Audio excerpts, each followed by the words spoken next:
Alright, we're going to talk about a DC shunt motor, and looking at its characteristics here, doing the calculations, this has got a lot of explaining to do. We might name this motor Lucy. It's got so much explaining to do. Okay?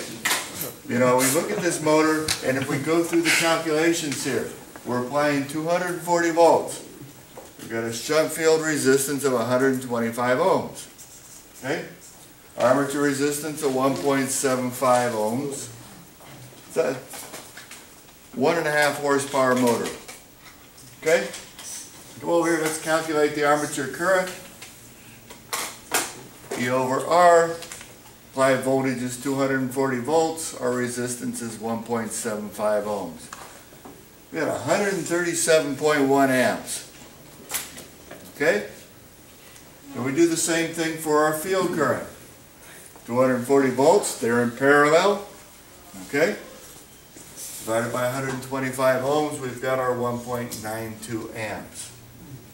So our total current coming out of our supply up here is IF plus IA, right? Okay? So we've got 137.1 plus 1.92 gives us 139 amps. Okay?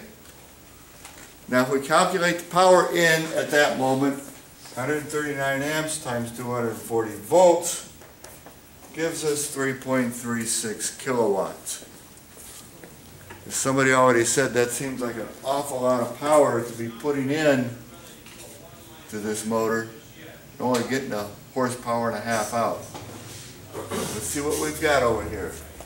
Horsepower and a half, 746 watts per horsepower.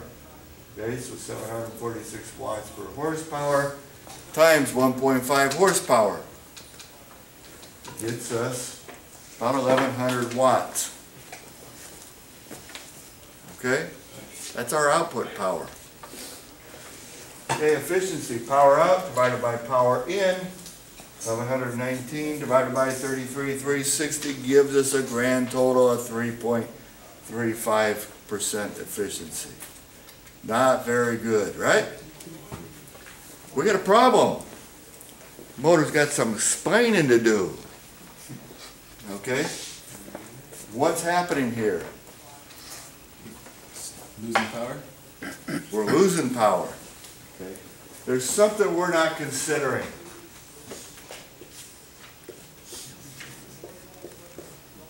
EMF? Counter EMF. Counter EMF. Okay? This condition that we have here, this current, this power, everything else is either locked rotor or the current that's at the instant of startup. Okay? The only limitation to current flow at startup is the resistance of each of these devices. At startup, there is no counter EMF. Okay? If you lock this rotor, that is the only resistance. Okay? We're going to get into counter EMF and what counter EMF is. Okay?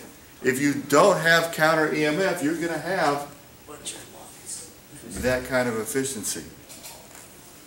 You will momentarily, for just a brief time, have 137 amps going through there. Okay? It'll be so small you need specialized equipment to measure it. Some digital capture scopes or something like that where you can measure the inrush current. But once this motor gets turning, counter EMF starts developing in it. Okay? And counter EMF is proportional to the rotational speed.